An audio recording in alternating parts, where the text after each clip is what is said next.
Continuamos. Nos íbamos con una buena noticia, Juan Carlos. Sí, el descenso del paro en el mes de abril, que comentaba que fundamentalmente motivado por el tema de la Semana Santa, que además es tan importante en Andalucía y que en Andalucía pues evidentemente recibimos muchísimos turistas, que esta vez ha sido menor el impacto pues por distintas razones. Primero porque todos recordaremos que llovió, fue una Semana Santa lluviosa en Andalucía, y segundo también porque no cabe ninguna duda de que como el turismo que afluye a Andalucía es sobre todo turismo de interior, es turismo nacional, turismo español, porque es vacacional en España, pero no es vacacional en Alemania ni en Inglaterra, pues entonces evidentemente la crisis también se nota y ha habido menos movimiento que otros años. De hecho creo recordar que se hablaba de en torno a un 70-75% de ocupación, o sea, se hablaba. Y eso incluso después de que habían bajado los precios, con lo cual pues estaban también reestructurando en coste el sector hotelero, ¿no? Pero el dato importante, o el dato significativo, o el dato con el que yo me quedo es con que después de tantos meses en los que lo único que podemos estar contando es que sube el paro, sube el paro, sube el paro, pues mire usted, esta vez, aunque sea por poquito, el paro ha bajado. Y hombre, yo creo que ese es un buen dato del que nos tenemos que alegrar, porque sea contrato temporal o no sea contrato temporal, al menos en este momento en Andalucía hay en torno a 7.500 personas más registradas no registradas en el INEM en este caso y registradas en la Seguridad Social. Y eso es un dato muy bueno.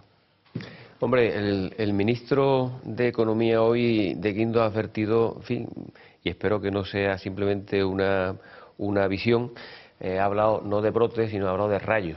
También es verdad que ayer un pobre hombre... Eso lo decía por el Real Madrid, Fernando, eso era... Y le ha salido por la punta, pero por la punta del pie. Sí. Con lo cual, bueno, el lugar donde ha salido ha sido adecuado. Pero fue debidamente atendido por la policía local, el señor del rayo. Pero ha dicho que hay un par de rayos que alumbran un poco el futuro inmediato, porque ha advertido, y antes hablaba Agustín de Islandia, que él se quiere ir a Islandia, pero bueno, Islandia también ha pasado lo suyo. Pero sin embargo han tomado... Por eso, porque ya ha pasado. Pero porque han tomado decisiones rápidas, y decisiones rápidas, claro, era verdad que el problema que tenían ellos era un problema estrictamente financiero, que eran la banca y los fondos de inversión que estaban radicados en Islandia como tales. Bien, hoy de Guindos, hablando de esos rayos de esperanza, yo creo que es que, en fin, aturdido un poco por la imposición ya internacional sobre el llamado banco tóxico o la sociedad que se quiere crear y que parece ser, en principio, no costaría ni un solo duro al Estado, a la administración pública. Eso sí que, si se lleva a efecto y se lleva a efecto adecuada y correctamente, eso puede posibilitar que de una vez por todas la banca definitivamente comience a mover el dinero en beneficio de los ciudadanos y de las empresas. Eso es el punto de inflexión que necesitamos y que hay que hacerlo de una puñetera vez, porque en tanto en cuanto la banca no empiece a financiar en las empresas el activo circulante, esto no tiene solución, ni la reforma laboral, ni la reforma financiera, ni ningún tipo, que son absolutamente necesarias, pero que para que el pulso económico se vuelva a retomar, o hay dinero o las cosas no funcionan. Y yo creo que esta medida de Guindos es por lo que a él le permite entender ese rayo de esperanza. Y que yo me alegro como persona que a este señor no le haya pasado nada. Oye, me comentan que no fue el rayo, si hace el rayo, por esto lo fulmina, ¿no? Sí, te lo dice Ángel, una ramificación. te lo dice Ángel, que además de un magnífico realizador, es un experto astrónomo. ¿Ah, sí? Sí. Astrónomo y con G también, ¿no? Gastrónomo, también te gusta, de todo. ¿Has visto cómo te lo comenta? Bueno. Y entonces, claro, se dedica a todos estos negociados, le gusta muchísimo y efectivamente por eso nos estaba contando, cuando tú lo estabas contando, nos estaba chivateando por el pinganillo, que ha sido una centella, no un rayo. Si hubiera sido un rayo, se lo hubiera llevado por delante a él, a la policía local y al pie. No, que se queda allí como un calamar, frito. Dice que es una centella, que es una ramificación del rayo, que si no, no. No, este señor madrileño no le ha pasado nada. Bueno, tiene algún tipo de quemadura, supongo, ¿no? Por lo que podía y que le haberle estarán silbando los oídos porque hoy lo comenta todo el mundo. Lo del Es que la noticia, ¿eh? Se decir al señor, estoy en mi escroto ya. Bueno, a lo mejor le deja unas secuelas de estas interesantes cara a futuro. Se Lo mismo le llaman de la patrulla X. Como decías antes, Juan Carlos, se convierte en un X-Men. Escroto. El hombre chispas. Pues no sigamos por ahí, señores. Lo vamos a ver en el Circo Prince, como se llama así. Llamamos a Almudena que nos presente... Sí, más vale que cortes esto, porque esto lleva mal camino. Vamos a dejarlo aquí. Almudena, por favor, el resumen de la semana aquí en nuestra comunidad. José Antonio Griñán era reelegido ayer como presidente de la Junta de Andalucía con 58 votos a favor frente al voto contrario de los 50 diputados del Partido Popular. El diputado de Izquierda Unida por Sevilla, Juan Manuel Sánchez Gordillo, finalmente ha declinado participar en la votación argumentando que no puede votar a su candidato por lo que ha sido contabilizado como nulo. Griñán supera de este modo su segundo debate de investidura como presidente de la Junta 3 años después de suceder en el cargo a Manuel Chávez y con la novedad del apoyo de Izquierda Unida, que formará parte de un gobierno de coalición por primera vez en la historia autonómica. Griñán tomará posesión del cargo el próximo sábado, mientras que su nuevo gabinete, cuya composición definitiva puede quedar definida en el día de hoy, lo hará previsiblemente el próximo lunes. De esta forma, el primer Consejo de Gobierno podrá celebrarse al día siguiente, el martes 8 de mayo. Y otro de los temas a debates es las subvenciones a sindicatos, UGT y comisiones obreras. Y es que los secretarios generales de ambas centrales sindicales, Manuel Pastrana y Francisco Carbonero, se defendían del importante volumen de subvenciones de la Junta sin justificar 122 millones de euros a finales del año 2010. Las cifras están extraídas de la última liquidación de las cuentas publicadas por la Junta de Andalucía del año 2010, donde figuran los abonos pendientes por justificar por sus beneficios, en este caso a los sindicatos. Carbonero afirma que los datos son erróneos. Comisiones Obreras tenía pendiente de documentar 60 millones de euros, 59 de ellos para realizar cursos y planes de formación. Su homólogo de UGT explica que los programas se justifican cuando corresponden y que su sindicato cumple religiosamente con la normativa vigente.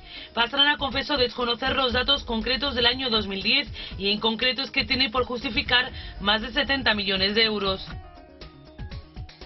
Y también esta semana es asunto el caso de los expedientes de regulación de empleo tras el encarcelamiento del exconsejero Antonio Fernández. El ya presidente de la Junta de Andalucía, José Antonio Griñán, indicaba que el exconsejero de Empleo Antonio Fernández no debería estar en prisión preventiva por el caso de los seres regulares. Griñán se pronunciaba por primera vez sobre el ingreso en prisión de Fernández y reivindicaba que tanto el PSOE como el gobierno andaluz tienen una trayectoria honrada y reprochable. Señalaba que los socialistas han defendido y van a seguir defendiendo las ayudas sociolaborales y su finalidad, y ha recordado que han sido aprobadas año tras año por el Parlamento andaluz. Muchas gracias, Almudena. Esto es lo que ha ido pasando a lo largo de estos días. Miguel Ángel. Sí, sobre todo debate andaluz, ¿no? La toma de posesión de Griñán, que será, no sé si esta tarde o mañana. Yo creo que mañana. Mañana me parece. Mañana por la tarde será ya, podemos decir ya, el nuevo gobierno que hoy se pactaba, esta mañana se estaba pactando por Diego Valderas y José Antonio Griñán, o Pepe Griñán, tal y como el propio Diego Valderas le llamaba ya en el propio debate de investidura. Y yo me quedo con un dato positivo dentro de todo lo negativo, ¿no? Porque, como digo, ha sido más un debate español y europeo que andaluz, ¿no? Pero dentro de lo negativo me quedo con un dato positivo, que es el propio ofrecimiento que se hacía por parte de todos los partidos políticos, incluido el Partido Popular, de un pacto por el empleo. Entiendo que es básico, entiendo que es necesario, que ese millón de parados que hablábamos antes tiene que salir de ese pozo sin fondo, y creo que esa tiene que ser la prioridad fundamental del gobierno andaluz para estos 4 años, ¿no? Ojalá encadenemos meses consecutivos de bajadas del paro, tal y como decíamos antes, ¿no? Y con respecto al dato anterior del paro, sí es cierto que hay una disminución con respecto al año anterior, ¿no? El año pasado, por la misma fecha, se hablaba de una bajada del paro de 60 y tantas mil personas. Este año, pues de 6.000. Hombre, situación... de 6.000 en 6.000 tenemos que estar así 10 años, claro. Para que la cosa... Claro, yo creo que el resultado de esto es fruto de que las empresas están al límite. y las empresas, sean hoteles, sean restaurantes, sean bares... Las que están aguantando, sí. Claro, están diciendo ahora mismo, y han dicho en Semana Santa, mira, me mantengo con el personal que tengo, aunque atienda de una manera más lenta a los consumidores que vienen, pero de esa forma, pues... subsisto, por lo que decíamos antes, y creo que es la cuarta o quinta vez que hoy en el debate sale esta palabra, ¿no? Por eso esa disminución importante, porque estamos hablando de 60.000 el año pasado o 6.000 este año, que conlleva este dato, ¿no?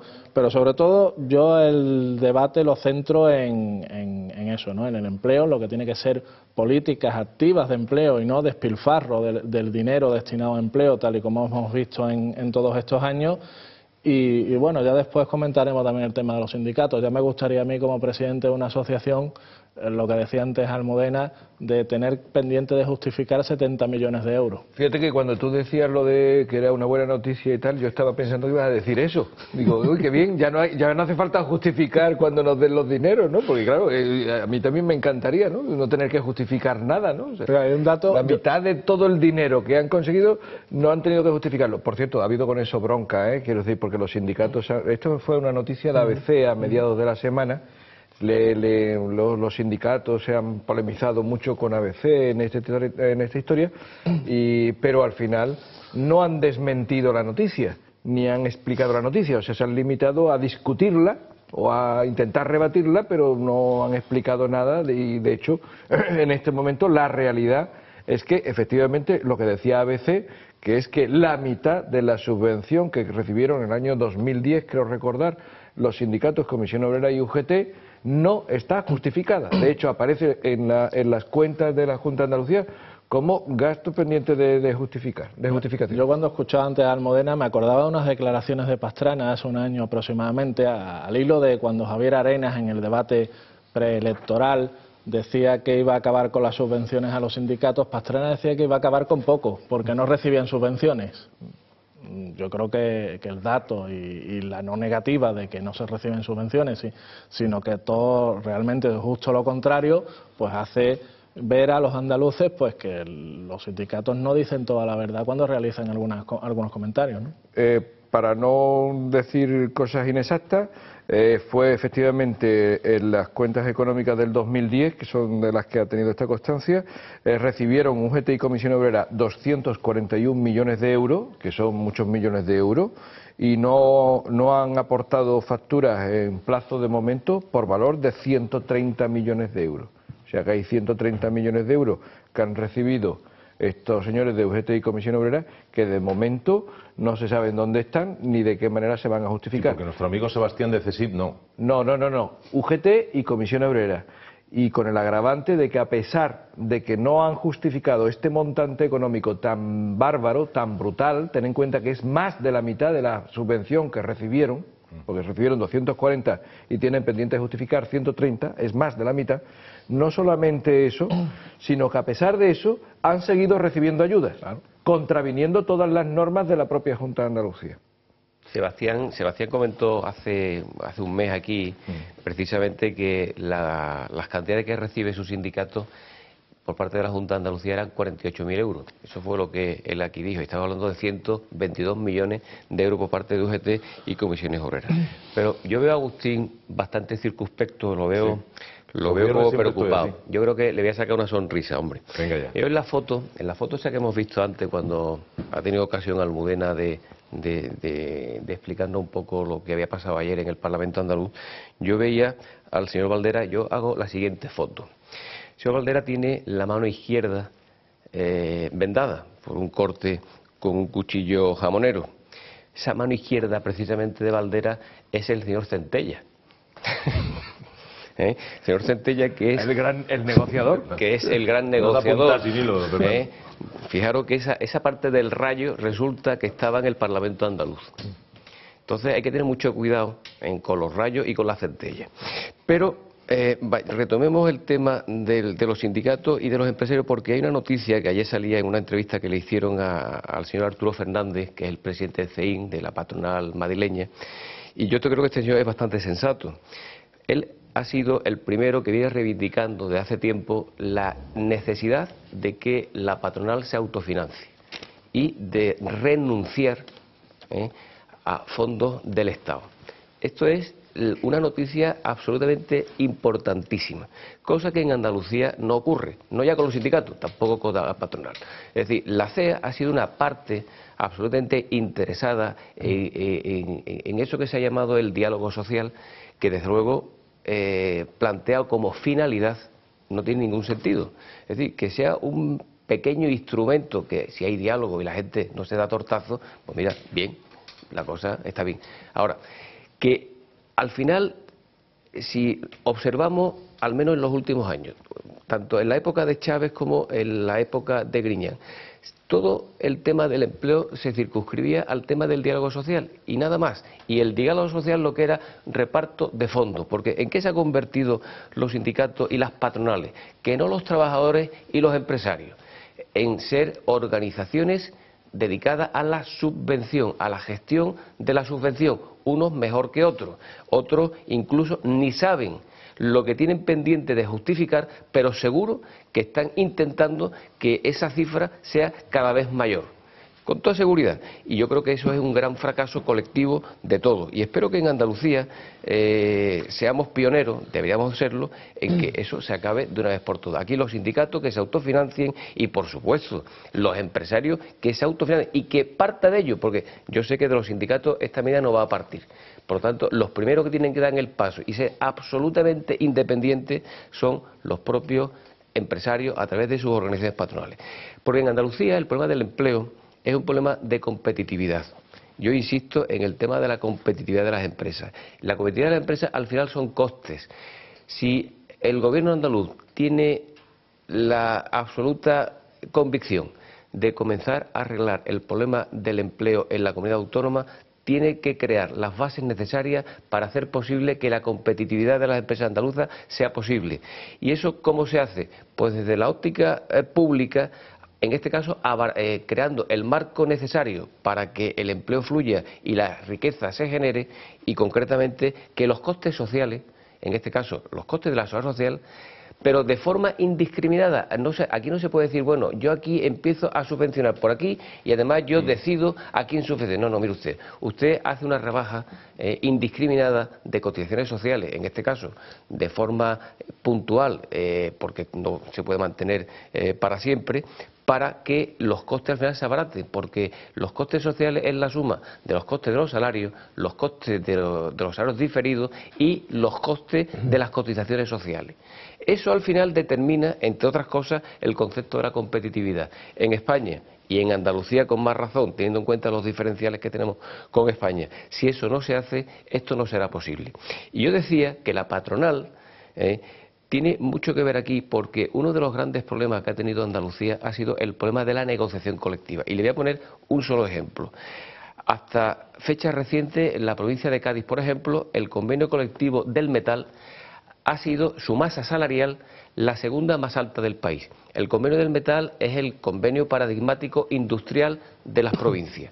Si en Cádiz, con la tasa de desempleo que siempre ha habido, resulta que tenemos la masa salarial y por lo tanto las posibilidades de no ser competitivos, precisamente por lo que supone una masa salarial alta, significa eso ha sido algo firmado por dos partes, no por una, no por los sindicatos, que están en su obligación de que eso sea alto, pero los empresarios no pueden firmar eso en aras a ese diálogo social, porque eso va en detrimento de la economía de la provincia de Cádiz y que seamos la provincia con más desempleados. Y como consecuencia de todos, ¿no? José Luis, tenemos llamadas que ahora damos paso a alguna de ellas, pero José Luis, quiero escuchar. Yo sigo teniendo una sensación de déjà vu, ahora que he visto el reportaje y la magnífica exposición de Almudena. Yo no veo cambios de actitudes, no veo críticas, no veo ninguna autocrítica. Incluso en el discurso, como bien comentabais, era un discurso que parecía más bien dirigido hacia Europa, buscando enemigos externos. Ahora ya hemos encontrado el magnífico enemigo externo, que ahora es Angela Merkel, el gobierno central. Bueno, pues ya tenemos las excusas perfectas pues para que no haya cambio, para que la situación siga la misma.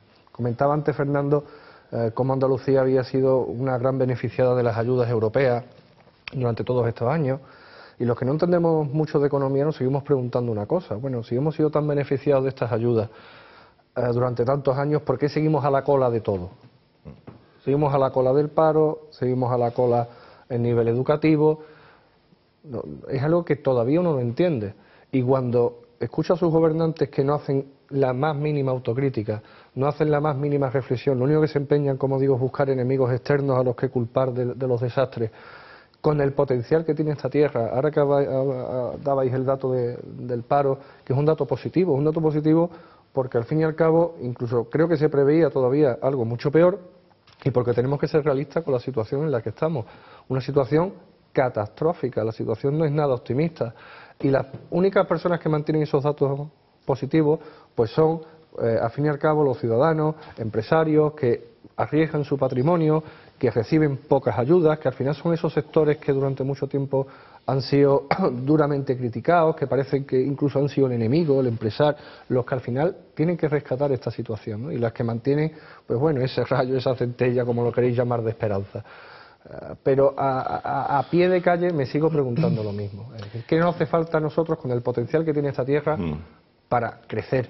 Yo me pregunto, sin ayuda. ¿Lo conoceremos nosotros? Yo siempre ¿Lo conocerá mi hija, que tiene 4 años? Yo que siempre he sido una persona muy esperanzada y que creía siempre en nuestras posibilidades en general, de nuestra sociedad, porque la he visto crecer. Yo provengo desde el tiempo de la dictadura de Franco, es decir, tengo mis edades también. Ahora empiezo a sospechar que no, que yo por lo menos yo ya no voy a conocer la recuperación de esta Andalucía. Dios quiera que nos equivoquemos, tanto tú como yo. Tenemos llamadas, tenemos gente que ha querido contactar con nosotros. Adelante. Sí, de la provincia de Málaga. Mira, por boca de un representante de Izquierda Unida, pues he sabido hoy que en la asamblea que mantuvieron en Málaga todos votaron no al pacto con el PSOE. Es un dato del que hay muchas variedades, porque hemos tenido llamadas aquí en este programa, incluso en directo, diciéndonos, pues personas que yo recuerde de pueblos, de poblaciones de Málaga y de poblaciones de Sevilla, fundamentalmente, que nos decían que ni siquiera se les había consultado. Después supimos que la consulta se había realizado exclusivamente a aquellos que estaban al corriente de pago. No obstante, a mí eso es una respuesta que no me satisfizo, porque los comunicantes que nos llamaban hablaban de que no se había consultado a nadie en el pueblo, y me parece demasiado pensar que en un pueblo entero nadie de Izquierda Unida realmente tuviera el corriente de pagos, a no ser que estuviera en discordia o en oposición a la organización central por alguna razón. Ahora este señor dice que en Málaga, en concreto, en la Asamblea de Málaga, que salió que no. No sé si cuando dice Málaga se refiere a Málaga ciudad. Málaga ciudad me consta que tiene como, digamos, como dos grandes corrientes dentro de Izquierda Unida. O sea, y además con representantes públicos claramente diferenciados. No sé si se refiere a eso. Lo que sí estoy viendo es que está pesando mucho sobre los hombros de Izquierda Unida este acuerdo. Y que la propia Izquierda Unida está muy preocupada de explicarlo, o de intentar explicar este acuerdo. Y veo mucho interés en los que están a favor del acuerdo también en llamar a este programa o en hacerse notar en otros medios de comunicación para explicar el acuerdo. Es decir, veo como que ese acuerdo no es tan sólido como quiere aparentarse. Y sospecho además que no es un acuerdo que vaya a tener mucho recorrido, cuando estoy viendo ya que el señor Griñán, las únicas ideas realmente aportativas que ha dado en el discurso de investidura las está señalando a un horizonte del 2016. Porque la única medida real, concreta e inmediata es el famoso Plan E forestal de los 200 millones de euros, que lamentablemente considero que será desperdiciar 200 millones de euros, porque será una acción momentánea que no tendrá recorrido, y que al no tener recorrido no generará ningún tipo de producción ni ningún tipo de riqueza, y por supuesto no va a generar estabilidad en el empleo. Vamos a hacer una pausa, la última ya del programa de hoy. Ahora, Fernando, si te parece, ya comentamos esta llamada o lo que quieras. Si tenemos más llamadas guardadas para que las compartamos entre todos. Volvemos enseguida, hasta ahora mismo.